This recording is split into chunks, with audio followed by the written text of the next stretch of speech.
Hello students, welcome to my channel. आज इस video में हम डिस्कस करने जा रहे हैं location of the tetrahedral and the octahedral voids and some structures of common ionic compounds. ठीक है, तो सबसे पहले हम डिस्कस करेंगे with tetrahedral and octahedral void कहाँ कहाँ लोकेट होते हैं किसी भी क्रिस्टल लैटिस में। तो चलिए एक एग्जांपल लेते हैं। एक हम एफसीसी लैटिस की। तो एफसीसी लैटिस में क्या होता है कि हमारे पास एक यूनिट सेल है जिसमें एटम जो है वो कॉर्नर पे और फेस के सेंटर में होते हैं। ठीक है, अगर फेस के सेंटर में होते हैं और कॉर्नर में होते हैं तो एफसीसी लैटिस में हम जानते हैं कि टोटल नंबर ऑफ एटम्स कितने होते हैं हमारे पास, दैट आर 4। ठीक है, वो कैसे आते हैं, 8 atoms which are occupying the corners और उनकी कंट्रीब्यूशन कितनी होती है 1/8 plus 6 atoms are occupying the centre of the each face and their contribution is 1/2। ठीक है, तो जब इसको हम सॉल्व करते हैं तो हमारे पास टोटल नंबर ऑफ एटम्स एक यूनिट सेल में कितने आते हैं, 4 एटम्स आते हैं। अगर हम एक यूनिट सेल को फर्दर स्मॉल यूनिट सेल्स में डिवाइड करें, ठीक है, तो हमारे पास यहाँ पे स्मॉल स्मॉल 8 यूनिट सेल बन जाते हैं। और अगर हम इनको ध्यान से देखें तो यहाँ पे जो 8 क्यूब्स हमारे पास बन के आ रहे हैं तो उनके जो कॉर्नर्स हैं तो वहाँ पे हमारे पास अल्टरनेट कॉर्नर पे एक एक एटम वहाँ पे लाई कर रहा है। ओके, और अगर हम इन एटम्स को, जो अल्टरनेट कॉर्नर्स पे हमारे पास एटम्स हैं, इनको हम ज्वाइन करते हैं तो हमारे पास यहाँ पे सेंटर में एक जो वाइड बनता है उसे हम टेट्राहेड्रल वाइड कहते हैं। ठीक है, तो यहाँ पे मैं दिखा रहा हूँ कि यहाँ पे जो एटम्स हैं मैंने शो किए हैं, 3 एटम्स मेरे पास ये हैं। ठीक है, तो ये जो दो एटम्स हैं, ये जो फ्रंट वाले क्यूब के जो दो एटम्स हैं इनको मैंने शो किया है। ठीक है, ये जो पीछे वाला जो एटम है वो मैंने ये पीछे वाला एटम लिया है। ठीक है, और जो ये वाला एटम है इसको मैंने यहाँ पे येलो कलर में शो किया है। ओके, और जब हम इनको खोलते हैं तो हमारे पास ये इस तरह का अरेंजमेंट बनता है। ठीक है, तो यहाँ पे एक क्यूब के अल्टरनेट कॉर्नर पे जो हमें एटम दिखाई दे रहे हैं वो हमने एक छोटा सा स्मॉल क्यूब लिया है। और इस तरह के क्यूब हमारे पास यहाँ पे 8 क्यूब्स पड़े हुए हैं। आप ध्यान से देख सकते हैं कि हर क्यूब के अल्टरनेट कॉर्नर पे एक एक एटम पड़ा हुआ है। ठीक है, और उनके बीच में जो स्पेस है उसे हम टेट्राहेड्रल वाइड कहते हैं। ठीक है, तो वहाँ पे टेट्राहेड्रल बन रहा है। That means each cube is occupying a tetrahedral void. ठीक है, तो जैसा कि हमने पीछे लास्ट वीडियो में डिस्कस किया था कि किस क्यूब में हमारे पास कितने टेट्राहेड्रल और कितने ऑक्टाहेड्रल वाइड होंगे, तो हमने देखा था कि depending upon the number of atoms in a cube और a unit cell there will be the 2n number of tetrahedral void. ठीक है, एंड n नंबर ऑफ क्या होंगे वहाँ पे ऑक्टाहेड्रल वाइड्स होंगे। अब यहाँ पे एफसीसी लैटिस में हमारे पास 4 एटम्स हैं तो यहाँ पे हमारे पास टोटल 8 जो है टेट्राहेड्रल वाइड्स होंगे। वो कैसे होंगे मैंने बता दिया आपको कि जब हम अल्टरनेट जो कॉर्नर्स के एटम्स को ज्वाइन करते हैं तो उनके बीच में जो वाइड बनकर आता है उसे हम टेट्राहेड्रल वाइड कहते हैं। अब यहाँ पे हमारे पास 8 स्मॉल क्यूब्स हैं और जिनके अल्टरनेट कॉर्नर्स पे एटम रखे हुए हैं तो वो वहाँ पे क्या बना रहे हैं, टेट्राहेड्रल वाइड बना रहे हैं। ठीक, कैसे होंगे वो हम यहाँ पे दिखाते हैं। अब यह देखिए, यहाँ पे जो 3 अल्टरनेट कॉर्नर्स हैं यहाँ पे मिलकर एक वर्ड बना रहे हैं। इसी तरह से जो पीछे वाले हमारे पास जो एटम्स हैं वो मिलकर क्या बनाएंगे, एक टेट्राहेड्रल वर्ड बनाएंगे। तो यहाँ पे हमने सब क्यूब्स में एक एक टेट्राहेड्रल वर्ड शो कर दिया जो बता रहा है कि ये हर क्यूब में हमारे पास एक टेट्राहेड्रल वर्ड है। ठीक है, जब इन कॉर्नर्स को हम ज्वाइन करेंगे तो ये यहाँ पे एक टेट्राहेड्रल वर्ड बनेगा। ठीक है, इसी तरह से ही हमारे पास जो ऑक्टाहेड्रल वर्ड्स हैं वो किस तरह से बनते हैं कि अब हमारे पास जब ऑक्टाहेड्रल वर्ड बनता है तो क्या होता है कि 3 एटम, एक लेयर के 3 एटम दूसरी लेयर के, तो टोटल 6 एटम्स बना के हमारे पास जुड़ते हैं तो उसमें हमारे पास क्या बनता है, ऑक्टाहेड्रल वर्ड बनता है। अब यहाँ पे हमारे पास जो फेस के सेंटर के जो एटम्स हैं, ठीक है, वो जब ज्वाइन करते हैं तो हमारे पास वहाँ पे क्या बनता है, सेंटर में एक ऑक्टाहेड्रल वर्ड बनता है। अब ये एक यूनिट सेल है, फेस सेंटर्ड यूनिट सेल है। ठीक है, तो उसके जो बॉडी का सेंटर है वहाँ पे हमारे पास एक ऑक्टाहेड्रल वर्ड आ रहा है। अब दूसरी हमें लोकेशन फाइंड आउट करनी है और ऑक्टाहेड्रल वाइड कहाँ पे होंगे। क्यों, क्योंकि एफसीसी में हमारे पास टोटल अगर 4 एटम्स हैं तो वहाँ पे हमारे पास 4 ही क्या होने चाहिए, ऑक्टाहेड्रल वाइड होने चाहिए। ठीक है, तो एक की लोकेशन को हमने फाइंड आउट करनी भी, वो कहाँ पे होगा, बॉडी के सेंटर में होगा। कैसे होगा, जब 6 एटम जो फेज के एक दूसरे को ज्वाइन करेंगे तो वहाँ पे जो बीच में वाइड बनेगा उसे हम ऑक्टाहेड्रल वाइड कहते हैं। That means whenever the 6 atom joins there will be a formation of octahedral wide। ठीक है, अब अगर हम ये जो यूनिट सेल के जो एजेस हैं उनके सेंटर्स पे ध्यान से देखें, ठीक है, तो वहाँ पे क्या है कि वहाँ पे भी हमारे पास एक ऑक्टाहेड्रल वर्ड बन रहा है। वो कैसे बन रहा है कि यहाँ पे जो भी स्पेस होगी तो उसको अगर हम ध्यान से देखते हैं उसका कोऑर्डिनेशन नंबर 6 बन रहा है कि यहाँ पे एक एटम यहाँ पड़ा हुआ है, दूसरा यहाँ पड़ा हुआ है, तीसरा यहाँ पड़ा हुआ है, चौथा यहाँ पे है, तो पांचवा जहाँ पे होगा वो कहाँ पे होगा, लेफ्ट साइड में होगा। और 6वां एटम जो होगा वो हमारे पास क्या होगा, ऊपर की तरफ होगा। इस तरह से हमारे पास जो 6 एटम्स हैं वो क्या करेंगे, इनको ज्वाइन करेंगे। ठीक है, उसकी ज्वाइनिंग से हमारे पास क्या बनेगा, एक ऑक्टाइडल यहाँ पे वाइड बनेगा। ठीक है, इस तरह से हमारे पास हर एक एज के सेंटर पे जो होगा वो क्या होगा, ऑक्टाइडल वाइड होगा। ठीक है, अब बात आती है कि यहाँ पे हमारे पास टोटल जो एजेस हैं वो कितनी हैं, total we have the 12 edges. अब 12 एजेस हैं तो हमारे पास वहाँ पे 12 जो है ऑक्टाइडल वाइड बनने चाहिए। ठीक है, 12 जो है हमारे पास ऑक्टाइडल वाइड बनते हैं, बट क्या वो ऑक्टाइडल वाइड कंप्लीटली एक ही यूनिट सेल में अपनी कंट्रीब्यूशन दे रहा है, ये हमें यहाँ पे देखना है। ठीक है, अब अगर ध्यान से देखें कि यहाँ पे इसके साथ जो अगर हमारा नेक्स्ट जो यूनिट सेल पड़ा होगा तो उसमें भी इसकी कंट्रीब्यूशन जा रही होगी। इसी तरह से 2 यूनिट सेल जो ऊपर होंगे उनमें भी इनकी क्या रहेगी, कंट्रीब्यूशन रहेगी। ठीक है, तो दैट मीन्स कि हमारे पास जो एक ऑक्टाइडल वाइड है वो कितना कंट्रीब्यूट कर रहा है एक यूनिट सेल में, दैट इज कंट्रीब्यूटिंग 1/4। ठीक है, तो टोटल 12 एजेस हैं, तो 12 एजेस हैं तो 12 वहाँ पे क्या होंगे, ऑक्टाइडल वाइड होंगे, बट एक यूनिट सेल में उनकी कंट्रीब्यूशन कितनी आ रही है, 4 आ रही है। तो टोटल हमारे पास 3 ऑक्टाइडल वाइड्स की कंट्रीब्यूशन आएगी ड्यू टू द एजेस। 3 हमारे पास ऑक्टाइडल वाइड की कंट्रीब्यूशन आ गई due to edges and 1 is at the body centre. तो टोटल हमारे पास यहाँ पे कितने हो जाएंगे, 4 ऑक्टाइडल वाइड्स हो जाएंगे। तो हमेशा याद रखना कि ऑक्टाइडल वाइड कहाँ कहाँ होते हैं और टेट्राहेड्रल वाइड कहाँ कहाँ होते हैं। तो अभी तक हमने क्या सीखा है कि जो टेट्राहेड्रल वाइड्स हैं वो कहाँ होते हैं, that are having the space at the small cubes in a unit cell। ठीक है, तो वहाँ पे हमारे पास you can say the center of each small unit cell। ठीक है, तो वो सेंटर कैसे बनता है, जब हमारे पास अल्टरनेट कॉर्नर्स ज्वाइन करते हैं तो उनके बीच में जो हमारे पास स्पेस बचती है उसे हम टेट्राहेड्रल वाइड कहते हैं। और ऑक्टाहेड्रल वाइड की पोजीशन कहाँ होती है, that is at the body centre. ठीक है, बॉडी के सेंटर में होती है प्लस एज के सेंटर पे होती है। तो एज सेंटर पे हमारे पास क्या होते हैं, ऑक्टाइडल वाइड होते हैं, और बॉडी के सेंटर में भी क्या होते हैं, ऑक्टाइडल वाइड होते हैं। और टेट्राहेड्रल वाइड्स कहाँ होते हैं, that are in between the unit cell. ठीक है, there are 8 tetrahedral void in a FCC lattice. तो नेक्स्ट हमारा टॉपिक है the structure of some common ionic compounds. ठीक है, ये हमने डिस्कस करना है, बहुत इंटरेस्टिंग टॉपिक है। तो सबसे पहले हमारे जो सिलेबस में स्ट्रक्चर है that is sodium chloride structure, जिसका जो लैटिस है दैट इज एफसीसी लैटिस और CCP lattice, that is cubic close packing और फेस अंडर क्यूबिक लैटिस होता है। इसी तरह से जिंक सल्फाइड, सीजियम क्लोराइड और कैल्शियम क्लोराइड हम आज यहाँ पे डिस्कस करने वाले हैं। तो सबसे पहले हम डिस्कस करते हैं structure of the sodium chloride. तो सोडियम क्लोराइड की स्ट्रक्चर जैसे हमने बताया कि इसका जो अरेंजमेंट होता है वो एफसीसी होता है।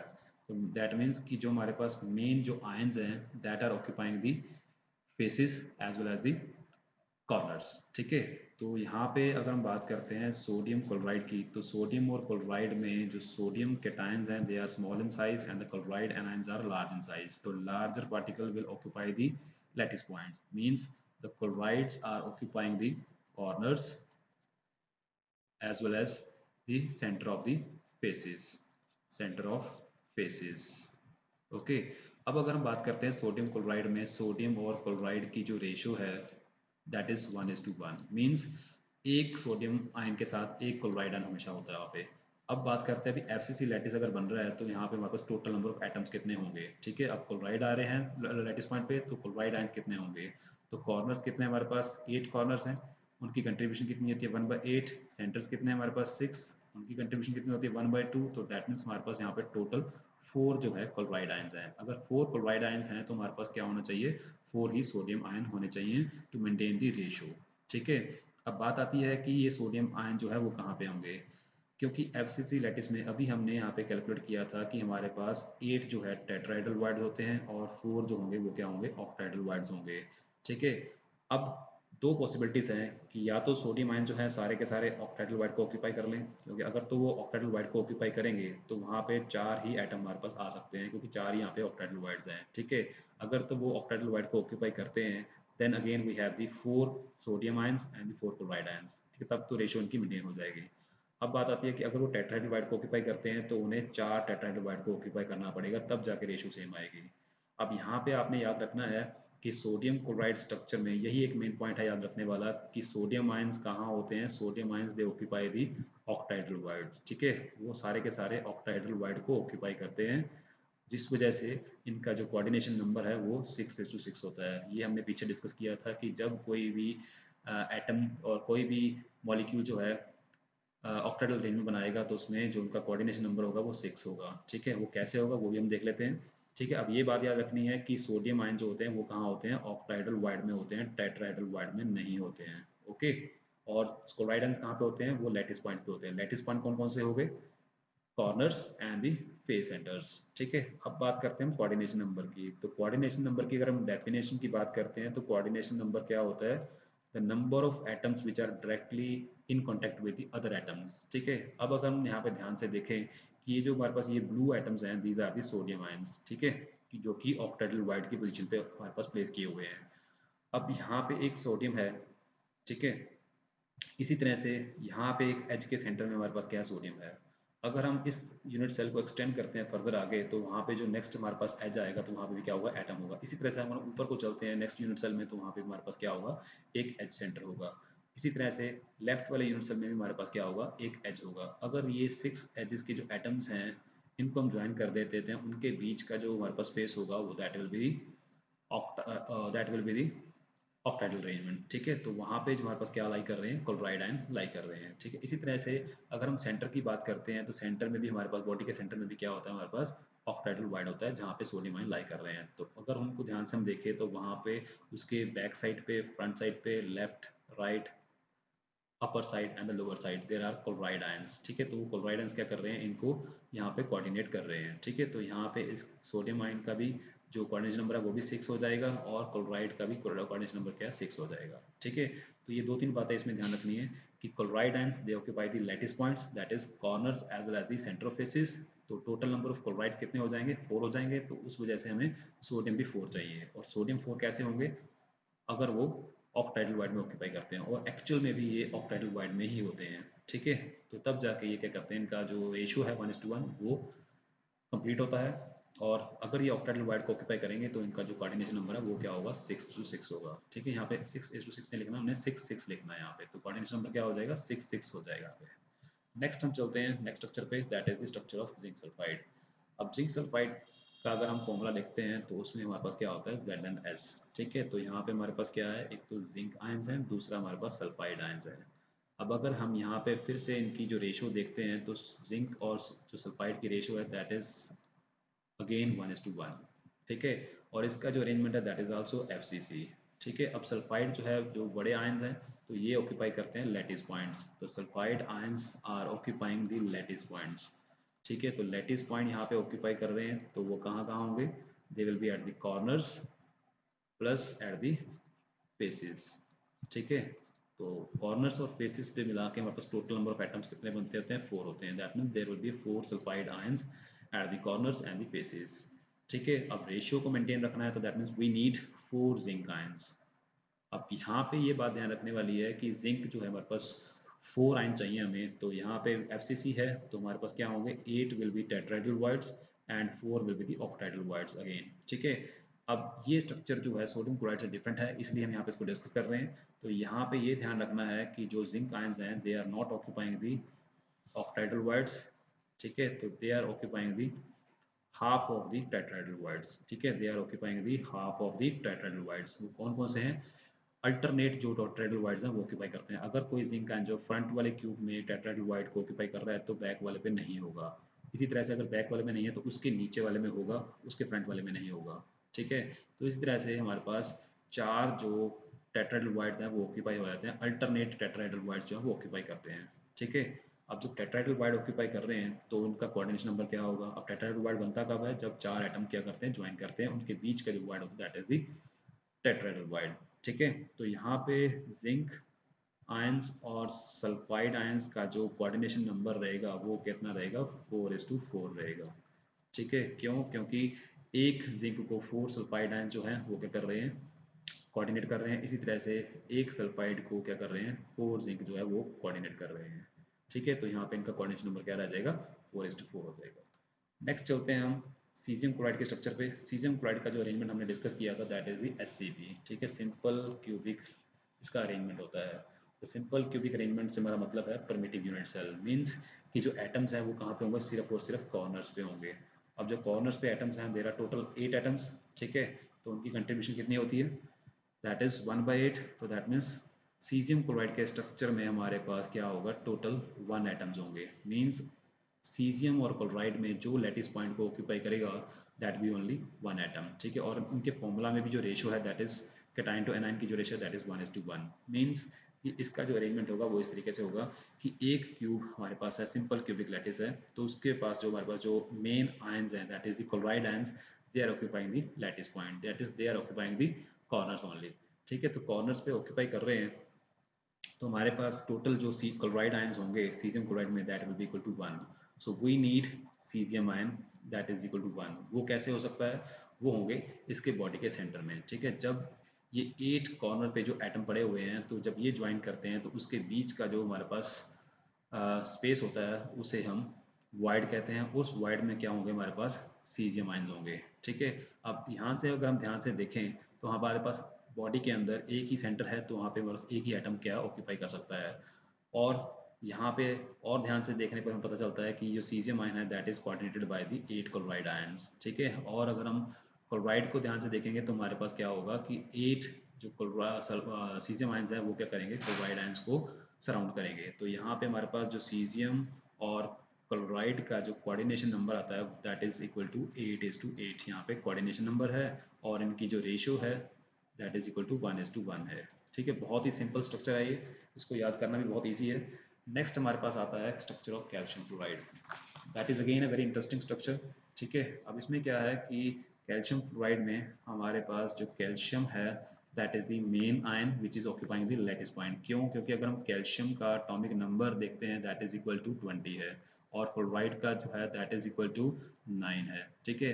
अब क्योंकि साइज में कैल्शियम बड़ा है फ्लोराइड से, तो वो ऑक्यूपाई करेगा लैटिस पॉइंट्स को, ठीक है। अब हमने डिस्कस किया था इसका जो अरेंजमेंट है दैट इज एफसीसी है, तो एफसीसी है तो दैट मीन्स कैल्शियम आयंस कहाँ कहाँ होंगे, that will occupying the corners, ठीक है, as well as the face centres, ठीक है। तो फेस सेंटर और अगर कॉर्नर्स पे होंगे तो टोटल नंबर ऑफ एटम्स कितने होंगे, 4 होंगे। अब अगर हम कैल्शियम और फ्लोराइड की रेशो देखते हैं यहाँ पे फॉर्मूला में, तो we are having 1 calcium and the 2 fluoride ions, ठीक है। तो अगर हमारे पास टोटल कैल्शियम 4 हैं तो हमारे पास फ्लोराइड कितने होने चाहिए, टोटल 8 होने चाहिए, ठीक है। तो वो 8 कैसे होंगे, अब हमें पता है कि फेस सेंटर्ड क्यूबिक लैटिस में there are 8 tetrahedral voids and the 4 octahedral voids, ठीक है। अब अगर फ्लोराइड आयंस ऑक्टाहेड्रल वाइड को ऑक्यूपाई करते हैं तो सिर्फ और सिर्फ क्या है, 4 fluoride ions can occupy the octahedral voids, ठीक है। बट हमें चाहिए 8, तो 8 फ्लोराइड आयंस कहाँ ऑक्यूपाई हो सकते हैं, सब के सब टेट्राहेड्रल वाइड में अगर वो जाएँ तो, ठीक है। तो सारे के सारे फ्लोराइड आयंस कहाँ होंगे, टेट्राहेड्रल वाइड्स में होंगे। और हमें पता भी है कि टेट्राहेड्रल वाइड की पोजीशन कहाँ होती है, again all the small cubes which are having a tetrahedral void, तो हर क्यूब के सेंटर में जो स्पेस है जहाँ पे अल्टरनेट कॉर्नर्स पे एटम रखे हुए हैं उनके बीच की स्पेस जो होगी that will be the tetrahedral void। वहाँ पे हमारे पास क्या होंगे, फ्लोराइड आयंस होंगे, ठीक है। अब बात करते हैं इनके कोऑर्डिनेशन नंबर की, तो इनका कोऑर्डिनेशन नंबर क्या होगा।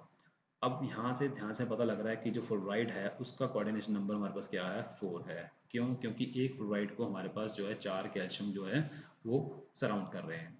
अगर हम ध्यान से देखते हैं किसी एक कैल्शियम आयन को, तो कैल्शियम आयन के अराउंड जो ऊपर वाले, ये हमने ये कैल्शियम आयन को देखते हैं, तो कैल्शियम आयन जो हमने निचले फेस का जो फेस पे पड़ा हुआ है उस पे हमने उस कैल्शियम को ध्यान से देखना है। तो उसके अगर हम ध्यान से देखते हैं तो उसके ऊपर जो ये 4 क्यूब्स पड़े हुए हैं, तो उनके हर क्यूब के सेंटर में हमारे पास क्या आ रहा है, एक फ्लोराइड आ रहा है, ठीक है। तो ये 4 फ्लोराइड तो इसको सराउंड कर रहे हैं। इसी तरह से जो एक नीचे हमारे पास 4 क्यूब्स होंगे तो उनके भी सेंटर में हमारे पास क्या होंगे, 4 जो होंगे फ्लोराइड आयंस होंगे, तो वो 4 इसको क्या करेंगे, सराउंड करेंगे। तो यहाँ पे हमारे पास जो कैल्शियम का कोऑर्डिनेशन नंबर आएगा that will be equal to 8, ठीक है। तो अगर हम बात करते हैं कैल्शियम टू फ्लोराइड का जो कोऑर्डिनेशन नंबर है दैट इज इक्वल टू 8:4 है, और यू कैन से भी 8:4 यहाँ पे इसका कोऑर्डिनेशन नंबर आता है, ठीक है। तो ये तो थी यहाँ पे सिंपल सी स्ट्रक्चर, ठीक है। अगर आपको हमारा ये टॉपिक अच्छा लगा तो प्लीज़ इसे लाइक कीजिए, अपने फ्रेंड्स के साथ शेयर कीजिए और प्लीज़ हमारे चैनल को सब्सक्राइब जरूर कीजिए। Thank you.